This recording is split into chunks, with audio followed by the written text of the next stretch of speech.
CM Revanth Reddy సొంత ఇలాకాలో municipal war ముదురుతోందా? Party మారిన ఓ MLA Congress మహిళా లీడర్ మధ్య నువ్వా నేనా అన్నట్టుగా ఫైట్ జరుగుతోందా? ఇప్పటికే పార్టీ మారిన ఎమ్మెల్యేకు దాదాపు 30 సీట్లు కేటాయించడాన్ని జీర్ణించుకొని ప్రత్యర్థి వర్గం వారిని ఎలాగైనా ఓడించాలని ప్రయత్నాలు చేస్తోందా? అటు మహిళా నేత అనుచరులను ఓడించేందుకు ఎమ్మెల్యే సైతం రెబల్స్ను బరిలోకి దింపారా? ఇద్దరు నేతల మధ్య ఆధిపత్య పోరు ప్రత్యర్థులకు అడ్వాంటేజ్గా మారుతోందా?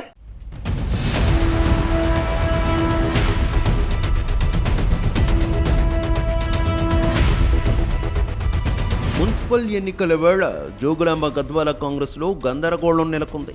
గద్వాల మున్సిపల్ ఎన్నికల్లో సీట్ల పంపకాల వ్యవహారంలో ఎమ్మెల్యే బండ్ల కృష్ణమోహన్ రెడ్డికి హైకమాండ్ మెజార్టీ సీట్లను కేటాయించింది. గద్వాలలో మొత్తం 37 వార్డులు ఉన్నాయి. ఇందులో ఎమ్మెల్యే బండ్ల కృష్ణమోహన్ రెడ్డికి 30 టికెట్లు కేటాయిస్తే మాజీ జడ్పీ చైర్మన్ సరిత తిరుపతయ్యకు మాత్రం కేవలం 7 సీట్లను కేటాయించారు. దాంతో బండ్ల కృష్ణమోహన్ రెడ్డిపై సరిత వర్గం భగ్గుమంటోంది. ఇన్నాళ్ళు కాంగ్రెస్ పార్టీ కోసం కష్టపడిన తమను పక్కన పెట్టేసి పార్టీ మారిన ఎమ్మెల్యేకు అత్యధిక సంఖ్యలో సీట్లు కేటాయించడం ఏంటని సరిత వర్గం ప్రశ్నించడం అధికార పార్టీలో లొక్కలొక్కలను బయటపెట్టింది. కొద్ది రోజులుగా ఎమ్మెల్యే బండ్ల కృష్ణమోహన్ రెడ్డికి మాజీ జడ్పీ చైర్మన్ సరిత తిరుపతయ్య మధ్య పచ్చగడ్డి వేయకున్నా బగ్గుమంటోంది.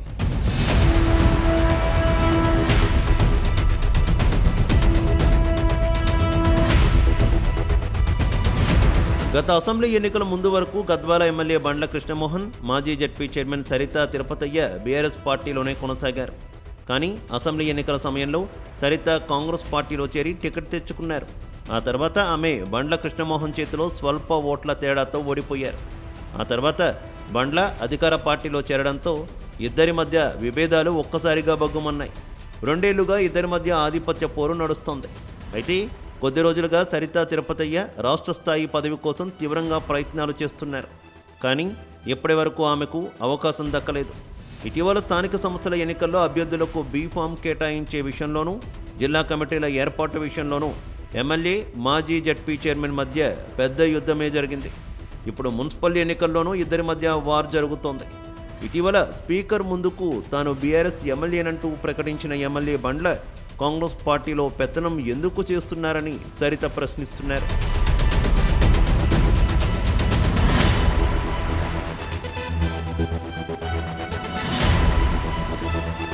తాజాగా గద్వాల మున్సిపల్ ఎన్నికల నామినేషన్ కార్యక్రమంలో ఎమ్మెల్యే బండ్ల కృష్ణమోహన్ రెడ్డి పాల్గొన్నారు. హస్తం గుర్తుకు ఓటేసి అత్యధిక మెజార్టీతో 37 మంది వార్డు కౌన్సిలర్లను గెలిపించాలని ప్రజలను కోరారు. మున్సిపల్ నామినేషన్ల చివరి రోజు తన మద్దతుదారులతో కలిసి ర్యాలీగా మున్సిపల్ కార్యాలయానికి వచ్చి నామినేషన్లను దాఖలు చేయించారు. ఈ సందర్భంగా బండ్ల చేసిన కామెంట్స్ హాట్ టాపిక్గా మారాయి. అయితే గద్వాలలో ఎమ్మెల్యే బండ్లకు కాంగ్రెస్ హైకమాండ్ అత్యధిక ప్రాధాన్యత ఇస్తోంది. అందుకే ఆయనకు 30 సీట్లను కేటాయించారని చెబుతున్నారు. ఈ విషయంలో సరిత పార్టీ నేతలపైన గుర్రుగానే ఉన్నారు. పార్టీ కోసం తాను తొలి నుంచి కష్టపడుతుండగా పార్టీలోకి కొత్తగా వచ్చిన బండ్లను ఎందుకు అంతలా ప్రాధాన్యత ఇస్తున్నారని ప్రశ్నిస్తున్నారు. పెద్ద ఎత్తున మన 37 మంది కౌన్సిలర్లు నామినేషన్ వేయబోతున్నాం. అందరికీ మద్దతుగా వివిధ వార్డులకెళ్ళి 37 వార్డులకెళ్ళి పెద్ద ఎత్తున ప్రజలు రావడం చాలా సంతోషం. ఈ విజయం మీ అందరిది, ప్రజల విజయం. మన వార్డు స్థానిక సంస్థల ఎన్నికలు వచ్చినాయి. ఈ స్థానిక సంస్థల ఎన్నికల్లో మీరందరూ కూడా మా పార్టీ తరఫున ఏమన్నా ప్రతి ఒక్క వ్యక్తిని గెలిపించాలని కోరుకుంటూ, ఎందుకంటే నేను ఎమ్మెల్యేగా ఉన్నా పనులు కావాలి, వార్డుల్లో పనులు కావాలంటే ఎదుగో దున్నపోతు గడ్డేసి ఆవుకు పాలు పిండమంటే రావు. ఆవుకే గడ్డేయాలా, ఆవే పాలిస్తుంది. ఎవరికో ఓటేస్తే మనకి వార్డులో పనులు కావు. దయచేసి ఆలోచన చేయండి. అయితే బండ్లకు సరిత కూడా ఇదే రేంజ్లో కౌంటర్ ఇస్తున్నారు. గద్వాలలో రాజకీయ వ్యభిచారం నడుస్తోందని ఆరోపిస్తున్నారు. రాష్ట్ర వ్యాప్తంగా ఒకే విధమైన రాజకీయ పరిస్థితులు ఉన్నప్పటికీ గద్వాలలో మాత్రం మరోలా ఉందని అంటున్నారు. ఇప్పటికే గద్వాలలో అభ్యర్థుల ఎంపికలో తనకు అన్యాయం జరిగిందని, అయినప్పటికీ తనపై ఆశలు పెట్టుకున్న నిజమైన కాంగ్రెస్ పార్టీ అభ్యర్థులను తప్పకుండా గెలిపించుకుంటానని ఆమె హామీ ఇస్తున్నారు. బహుజన బిడ్డను అనగదొక్కేందుకు కొందరు కుట్రలు పన్నిన శక్తులపై రాష్ట్ర కాంగ్రెస్ నాయకత్వానికి త్వరలోనే ఫిర్యాదు చేయనున్నట్టు తెలిపారు. ఒక్కోసారి ఒక రకంగా మాట మార్చి గద్వాల ఎమ్మెల్యే ఏ పార్టీకి చెందినవారో నేటికి ప్రజలకు తెలియని పరిస్థితి నెలకొందని విమర్శించారు.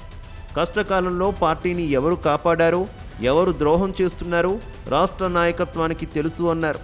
గద్వాల నియోజకవర్గంలో పార్టీ బలోపేతమే తన లక్ష్యమని స్పష్టం చేశారు. నేను నిలబడతా, వాళ్ళ గెలుపు కోసం నిలబడతాం. సరే, వాళ్ళని మోసం చేసి ఈరోజు చివరి దాకా ముందే బీఫామ్లు ఇయ్యము అంటే మేము కూడా పార్టీ గౌరవిస్తాం వాళ్ళం. సరే, 37 బీఫామ్లలో 7 మీకు ఇస్తామంటే కూడా పార్టీ మాటను గౌరవించి మేము ఒక అడుగు పక్కకి వేయకుండా మా వాళ్ళు అదే 7 మెంబర్స్కి బీఫామ్లు సబ్మిట్ చేసి, మరి వాళ్ళ కోసం నేను నిలబడాల్సిన సమయం ఉంది. డెఫినెట్గా వాళ్ళు మా కోసం, మన పార్టీ కోసం నిలబడ్డారు కాబట్టి నేను వాళ్ళ గెలుపు కోసం పోరాడతా. దీంట్లో ఎలాంటి సందేహం లేదు. ఇంకొకటి, నేను గద్వాల ప్రజలందరినీ ఒకటే కోరుకుంటున్నా, 2.5 సంవత్సరాల నుంచి నా మీద అనొద్దు ఇది. ఎందుకంటే ఇది ఒక వ్యవస్థ మీద జరుగుతున్న అన్యాయం. ఒక వ్యక్తి కాదు, ఇక్కడ నన్ను ఎవరు వ్యక్తిగా చూస్తలేరు. డెఫినెట్గా నా వెనకాల ఉన్న వాళ్ళంతా ఈరోజు ఒక వ్యవస్థగా మారింది. ఆ వ్యవస్థని అణిచివేయడానికి చేస్తున్న పనే ఇదంతా అనేది చాలా స్పష్టంగా తెలుస్తుంది. ఇదిలా ఉంటే కాంగ్రెస్ నేతల మధ్య కుమ్ములాటలతో బీజేపీ అలర్ట్ అవుతోంది. ఈసారి గద్వాల మున్సిపాలిటీపై సత్తా చాటాలని తీవ్ర ప్రయత్నాలు చేస్తోంది. మాజీ MLA DK Bharat Simha Reddy, MP DK అరుణలు ఈ ఎన్నికను పెద్ద సవాలుగా తీసుకొని పూర్తి సన్నద్ధత చూపిస్తున్నారు. అన్ని వార్డుల్లో బలమైన ప్రభావవంతమైన అభ్యర్థులను నిలబెట్టారు. ఎలాగైనా ఈసారి మున్సిపాలిటీ చైర్మన్ స్థానాన్ని సాధించాలని బీజేపీ నేతలు తీవ్రంగా ప్రయత్నిస్తున్నారు. మాజీ ఎమ్మెల్యే డీకే భరత్ సింహారెడ్డి స్థానిక స్థాయిలో పార్టీ కార్యకర్తలను ఏకం చేసి అభ్యర్థి ఎంపికలో జాగ్రత్తగా పావులు కదుపుతున్నారు.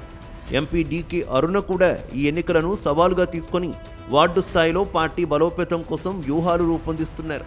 మరోవైపు బీఆర్ఎస్ పార్టీ ఇప్పటికే చైర్మన్ అభ్యర్థిగా బిఎస్ కేశవను ప్రకటించి దూకుడుగా ప్రచారం చేస్తోంది.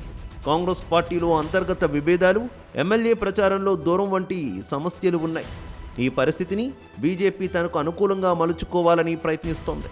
మొత్తంగా కాంగ్రెస్ పార్టీలో 2 గ్రూపులతో బీజేపీ బీఆర్ఎస్కు అడ్వాంటేజ్గా మారతాయనే టాక్ వినిపిస్తోంది.